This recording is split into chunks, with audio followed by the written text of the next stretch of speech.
Well, thank you very much for coming to Tokyo today. My name's Jennifer Shinkai. I'm a diversity and inclusion consultant, a facilitator and coach. And I'm here to find out very much about your story of what's happening in Thailand, what you're doing with the fighters and the kids, and how the international community can help you. So why don't you start, Francis, by telling us a little bit about yourself, your journey, how you came to where you are today. My name is Francis Watthana, and I'm the founder and executive director of Watthana Gym. It's a grassroots Muay Thai gym located in Northeast Thailand. More specifically, we are located in my husband's village of Kabuang Nok. The gym has been up and running for over 4 years now, and we have about 20 children in our care that come daily. Some of the children live with us, and a lot of the kids are with us for weekends and holidays and things like that. And how about for you, Scott? I'm a combat sports photographer, professional photographer out of California. And in relation to Francis here, I've been visiting Thailand since before the gym started, and I've known Francis from before that time as well. And when she started the gym, I began visiting them there and also taking photos that she can use and that sort of thing. Yeah. Now, for the uninitiated, can you tell us a bit about Muay Thai, what type of fighting it is? I don't really have a big idea. So Muay Thai is a martial art. It is the martial art of Thailand. It is commonly referred to as the art of 8 limbs because it allows punching, knee strikes, elbow strikes, kicks, push kicks, all of these things. It's a beautiful martial art, but to the untrained eye, a lot of people do find it a little bit intense. In Northeast Thailand, where we live, it is absolutely amazing the social mobility and opportunity that it is providing to these rural communities. Through Muay Thai, a lot of fighters get to travel the world to compete. There's also a lot of government sponsorships and initiatives for university through Muay Thai. So it is a really amazing sport that is embraced by not only the Thai people, but a very large international audience. It's actually under provisional recognition or with the IOC. So it is in the process of becoming, hopefully, an Olympic sport. Awesome. So not for Tokyo 2020, but maybe... No, yeah, not for Tokyo 2020, but hopefully, I think they're hoping for the LA Olympics in 2024. Is that correct? Possibly. I think that's what the goal is for Muay Thai. Right. So it's an amazing sport that has a huge international following outside of Thailand. Wouldn't it be amazing if you could send some of the kids from your gym there? I would absolutely love it. One of the gyms that we sponsor, their daughter is actually in Bangkok as we speak, competing in the World Championships. She's a 3-time gold medalist and 1-time silver medalist. This is her 5th year competing. And the money that she received for her gold medal win, she built her family a house. Right. And you know, you take photos of a lot of different sports and different fighting. What is it you like about taking photos of Muay Thai fighters? Graphically, it's more action-packed than a lot of other sports. It fills a frame more nicely with the kicks and that sort of thing. Boxing is, waist up for the most part. MMA goes to the ground, but Muay Thai is, as she described it, it's got a beauty to it, and it's the more you get to know it, there's little details in there that you see that people are expressing in their martial art, and it's quite nice. I like it. It's great to take photos of. Yeah. It's very rich in that way. Yeah. Thank you. So you're not originally from Thailand. I am not. So what's your story of how you got to where you are now? So I was born and raised in a small town in British Columbia, Canada, and I wanted to take up boxing. There wasn't a boxing gym. There was very randomly a Muay Thai gym. Right. I had never heard of it. I started when I was 14. I got hooked. I absolutely loved it. I fell in love with the sport. I fell in love with the camaraderie and the support that I received from my teammates. I finally felt, as a 14-year-old girl, I finally felt accepted and secure, and my confidence really increased. So it was a really good thing to come into my life at that time. Everybody said, you have to go to Thailand. You have to go to the motherland. So at 19 years old, on a one-way ticket, I packed my bags and I showed up in Bangkok alone. I found this gym located in one of Bangkok's slum districts, and I just fell in love with the people. The facilities were beyond meager and definitely probably unhygienic, but I just absolutely loved it. I met my husband at the gym, and 6 months later we were married in his village. Wow. Yes. So my fighting career got derailed when I met my husband, but that's okay. And then you went back to Canada and completed So- your education. After my husband and I got married, his mother got quite ill, and we headed home to help farm rice. And it was a huge eye-opener for me, just about the lack of opportunities in the village and just how truly difficult farming rice is. And other than getting the rice you eat, there isn't much incentive for the farmers. And the costs of farming are very high, so a lot of farmers are now in debt just from farming rice. So that was a big eye-opener for me. And the work itself was also very physically demanding. So I managed to keep up with it, but wasn't necessarily something I wanted to do next year. So I said to my husband, I think we need to go back to Canada and look at what type of opportunities are available for yourself. I went to university and finished my degree. However, when I finished university, my husband's mother had passed away a few years before that, and he said, there's no one caring for my father, so we need to go home and take care of my dad. So we left absolutely everything we had. We took, at the time, our 3.5-year-old daughter back to the village and moved in with his father's home to take care of him. And when we were talking before the filming began, you shared how the gym and starting it and helping these kids in the local community wasn't something, you had this grand plan of I'm going to do this, and just how it sort of organically grew. Yes. So could you tell a little bit about kind of where it came from and some of the struggles that you've had along the way? Yes, so I have now been doing Muay Thai for 17 years. I can't not do it. So there I was in front of my husband's house, which is a wooden stilt house. And there was a patch of dirt that didn't have any rocks in it. So I was training with my old trainer from Bangkok, who actually happens to be from the same village as my husband. So there's a lot of history there. So it was a way for him to make, a little bit of extra money. I take care of my trainer. So there we are in the front training. Now, Muay Thai, you make noises when you kick and punch. The kids heard me, and 20 kids showed up. And they said, can we train?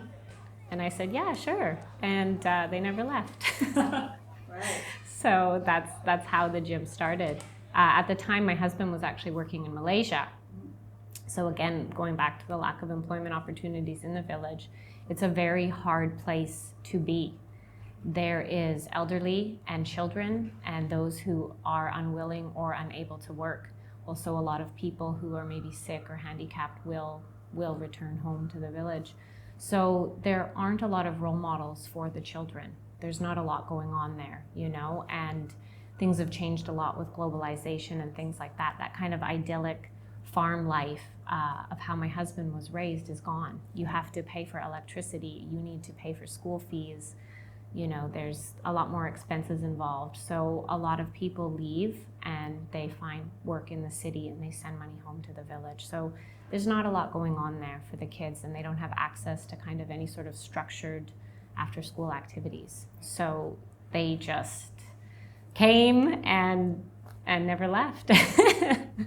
Scott, what have you noticed, sort of, seeing the changes in the gym and seeing the kids as they grow, and through your photos, what have you observed?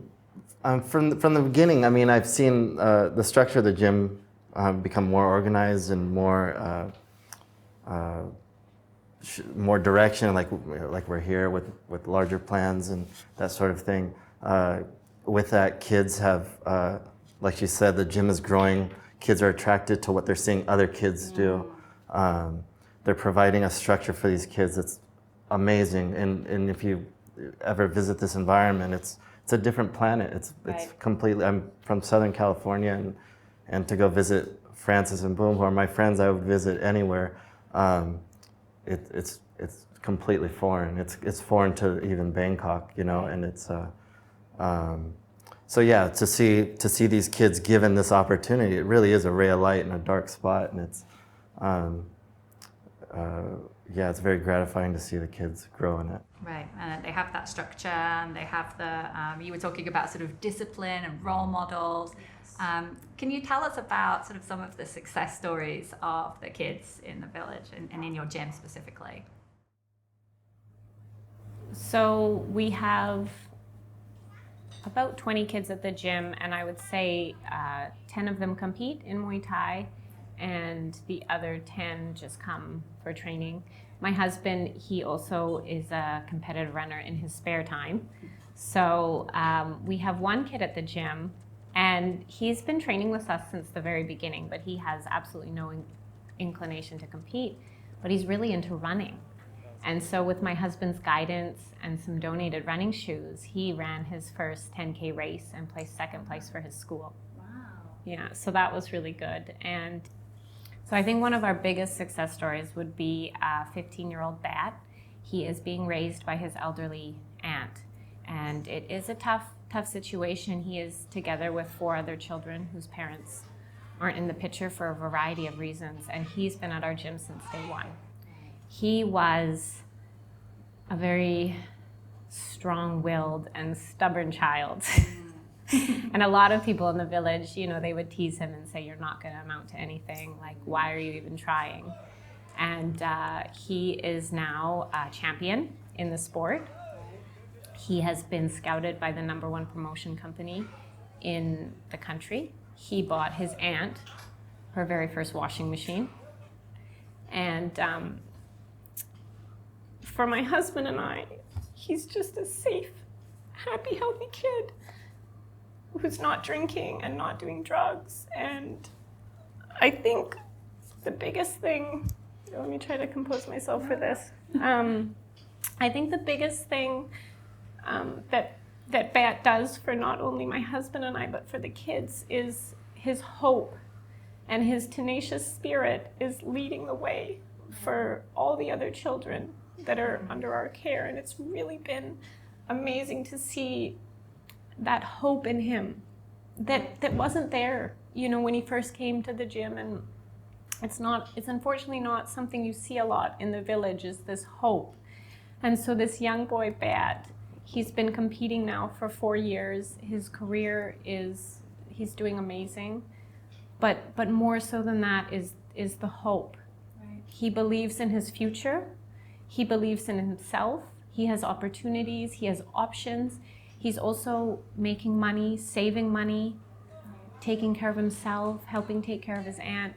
And he's leading the way for the other children at the gym, because he is, you know, I guess, quote unquote, he's our golden boy. Essentially, everything that my husband hope and believe and dream for these kids, he's embodying all of that. And he's, again, just this kid from the village who was walking around one day, you know, kicking up dirt, digging snails, and here he is now leading the way for all of these children.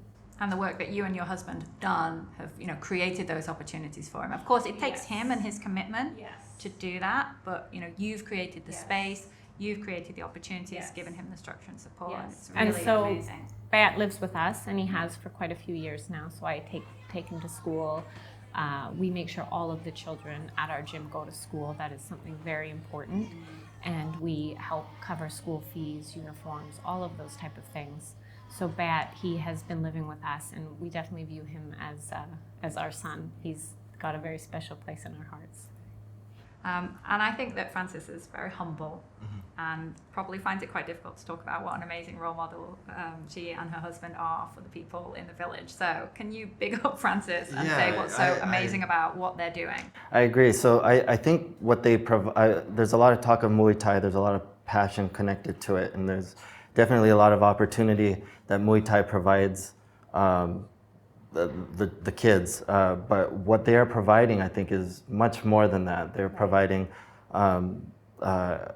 not just day-to-day activities, which is a ton, and like driving to school, which I've been in the car and it's like half the day it feels like, and there's many kids that they have a truck and it's packed with kids in the back, it's packed with kids inside. There's a kid, I'm squeezed against the wall because there's kids in there, and but and we're all packed in there, and there's smiles and there's laughter, and they spread out the fruit. There's bags of fruit being passed around, and the kids are eating that. And there's so many details for things they're providing that,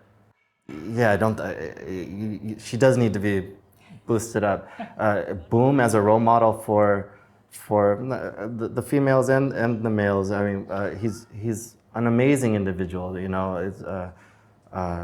who comes from a rough background as well, and he's made it out, and he's been around the world with Muay Thai as well, and but yeah, between the two, they're outstanding individuals and role models for kids. And France is having adopted the culture in a profound way that is very difficult to describe if you don't see her in the environment. Right. But yeah, speaking the language, that's my wife, who's Thai, doesn't understand completely. So she's a very unique individual. So you're really, even through yourself, right? You're showing people that just because you're born in this village, you don't need to stay there all your life. Yes. And there's so many different opportunities for you out there in the world. And Muay Thai was a path for you to this life. Right? It was a path for me to this life. It was a path for my husband to this life. As Scott mentioned, my husband, he grew up without running water. He grew up without electricity. He grew up collecting and drinking rainwater, and now he's traveled the world, all because of Muay Thai. So it's an incredible, incredible sport, and the opportunities that are there for these children, it's very heartwarming, and it's very optimistic, and that hope. They really need that hope. And I think that that's really paramount to what we're doing. Beyond that, we have a lot of kids at the gym that are just there to have fun. Kids like structure. Kids like activities. So to participate in a structured activity where you have adult role models there, I don't want to use necessarily the word controlling, but monitoring the environment. Along with my husband and I, we also have a trainer at the gym that comes and helps, and his expertise is absolutely amazing in the sport. So you just have these kids that come and they participate on the daily run. Yeah. And they do their sit-ups, and they do their push-ups, and they feel healthy because they're exercising, and they're in just a very safe, happy, healthy environment. So even beyond the opportunities that the sport can provide, there's also just the day-to-day element for the children that come to our gym because they just want to be included in something. And especially for a lot of the young girls, a lot of their parents or caregivers, they really want them to learn self-defense, feel strong, be confident, be part of a community.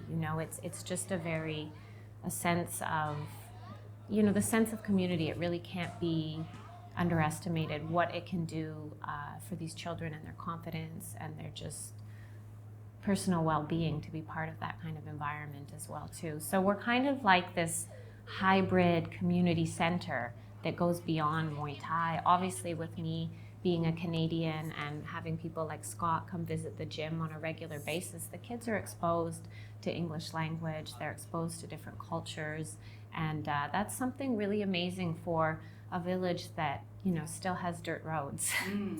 Yeah, if I could add too, I think also Francis is dealing with a lot of kids that have come from trauma backgrounds and things like that. So they're getting these kids with sort of a latent energy that they're turning into a passion for these positive things. I wouldn't call it the YMCA, but it's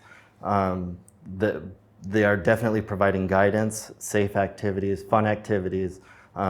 Next to the ring is other stuff to do. They've got games and things, badminton court. So it's not just about sort of creating hardened fighters. Exactly. Right? The kids come and they do their homework at the gym. Right. So going back to what I said about how in the village you're left with a lot of elderly people and children, grandparents in Northeast Thailand, a lot of them can't read. So they're not able to help their grandkids with their schoolwork. So at my gym, once training's done, we pull out the school books, the older kids help the younger kids. Amazing. So it's really just, it's beyond like the martial art itself. Yes. It's about community and creating opportunities for them. Yes, and again, well, that is obviously extremely important to us to have these children have opportunities, just keeping them safe, keeping them away from drugs and alcohol, giving them something to do that's good for their bodies and good for their minds, just living in the moment and what we can provide for them in the moment as well, I think is very, very important. But all of these things don't happen for free. Yes. And I know that you are outgrowing your apartment. You're outgrowing, maybe we need a new truck as well. So what are the things that you have a vision for how you want to kind of grow your community, and how do you want to support that? Can you tell us a bit about that? So currently our gym is structured like this. Again, we did not intend to start this gym. It started itself.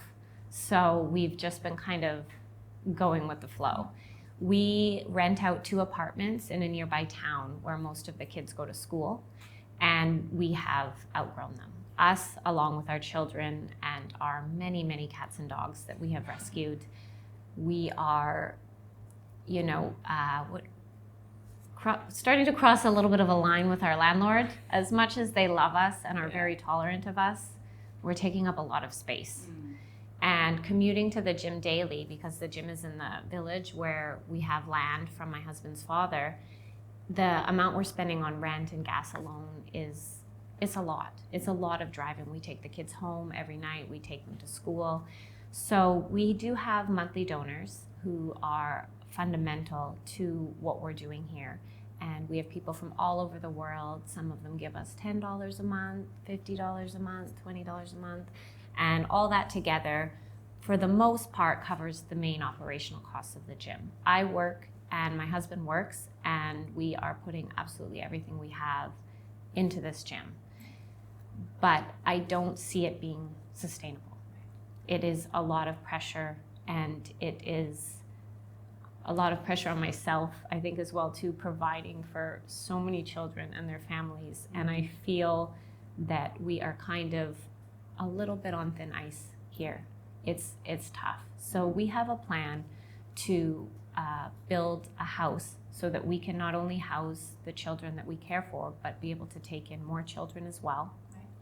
And we would like to also build a few small rooms to start to accommodate for all the amazing people that have been messaging us that want to come and hang out with us. So Muay Thai is a huge industry in Thailand, and there are foreigners that come from all over the world every single day to enter the country to train Muay Thai. And now that the gym is doing so well, I feel confident that we could handle a few visitors a month to help offset some of the operational costs. And so our goal now is to build a house. And to do that, we need some help. And do you have a fundraising goal, what you need for this house? We have a fundraising goal. It is set at 100,000 Canadian, which I think is about 75,000 US dollars. Right. So it is up there. We are aware of that.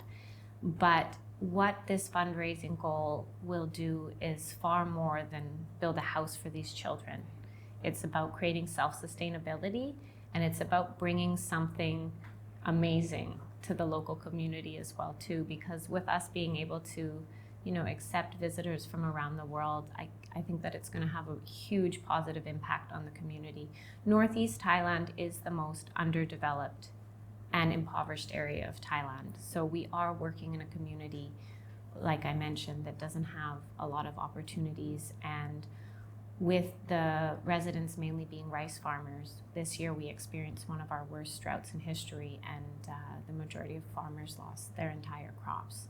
So I think having something like this in the community, it's going to have a rippling effect. Of course, my children are my priority, but I think that it will, again, just help local business. I hope to have people volunteering at the local schools, even just things like the fruit seller, the noodle lady, I think it'll be really good for the community if we can achieve this. And I think for my children as well too, I just want them to feel safe and secure, because I think that living in an apartment, there's always going to be this feeling kind of in the back of your head, what if Francis leaves us?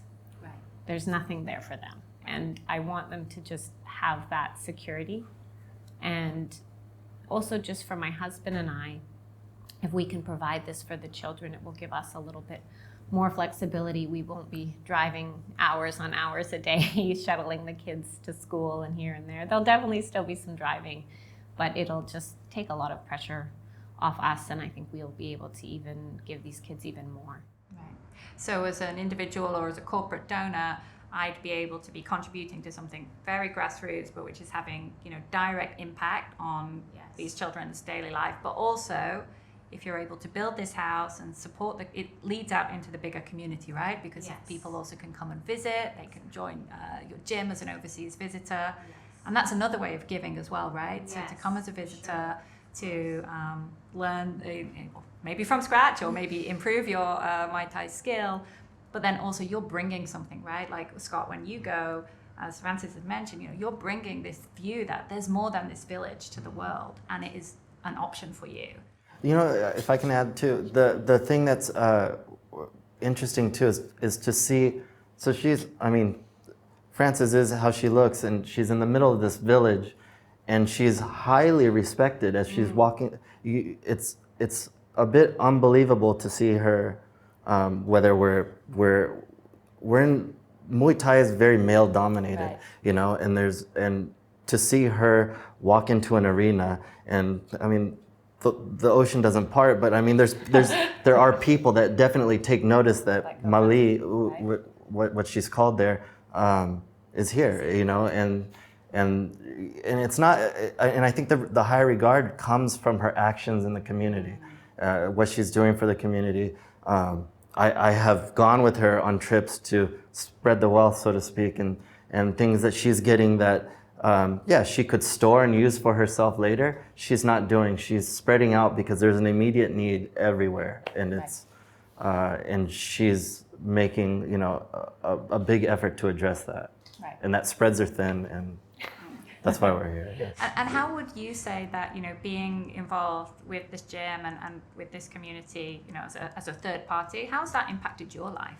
I come from a poor background. We were homeless at one point, but anyway, so I feel like she's satisfying that in me to address children as well. So in a way, I'm helping the kid I was once. But in a way, I don't know. They could, like I mentioned to her before, she could be into knitting, and I'd probably come document that or something. I love Francis and Boom, and the fact that they're doing this, just I love them more, and I'm happy to be a part of it, and anything I can do, I'm proud to do. And so what can people do now to get involved? What's the step we should make after we finish watching this video? Well, anyone that has any questions or would just like to talk to me, I'm more than happy to answer your emails, get on the phone. If you have any ideas or any outside support that you'd like to offer, please contact us. And what's the best way to contact you? We have a website, warwatthana.com. We're on Facebook, we're on Instagram, and I have my email. I guess I don't know if I would be giving that out here, but I can share it, no problem. I think our website is probably the most direct way to contact us, and I'm pretty on top of those things. We have a GoFundMe page up and running, and anyone that wants to make a contribution there, it's open, it's ready to go. If we have anyone that's interested in becoming a corporate donor, we would love to accommodate that, and we would love to talk to you about that. And we would definitely like to commemorate any sort of corporate donations or large donations that we get with something at the gym. So please contact us. Anyone that is interested in this, any questions you have whatsoever, check out our website, send me a message. I'd love to talk to you. But in the meantime, we have our GoFundMe page up and running. accepting donations. And the target is 100,000 Canadian. So if anybody wants to just donate that whole 100,000, that's fine.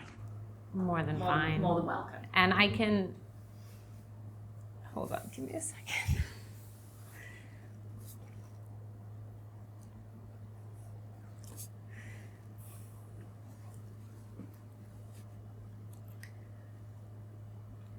Sorry. I need one of my kids here to like snap me out of it and be like, no crying at the gym. No crying in the gym. No crying in the gym. I just want to say to anyone who would like to donate or who has already donated, thank you. And my husband and I are completely dedicated to these children and this project, and we can guarantee you that the money will go to a good cause. It is going directly into the community. There's absolutely no overhead costs involved. Every penny we receive goes right into the community. And it's not about, giving these children handouts or anything like that. All of our children, whether they're professional athletes or not, they're sweeping, they're doing dishes. You're working hard, right? We work them hard, we take care of them, they're learning English, they're good kids. Yeah. They're really, really good kids, and my husband and I, we just want to provide a permanent, stable environment for them and create self-sustainability for this project. Thank you so much. Now, do you have a message in Thai, maybe to the camera, for your kids? Khai Muay Watthana Lao Su To Pai Naka. That's just like we're gonna do this together. Khai Muay Watthana Lao Su To Pai Naka.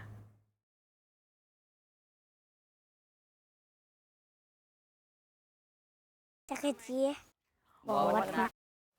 Watthana. Watthana. Watthana. เป็นครอบครัวของผมครับ ครอบครัวของหนูค่ะวัฒนะคือครอบครัวของผมครับ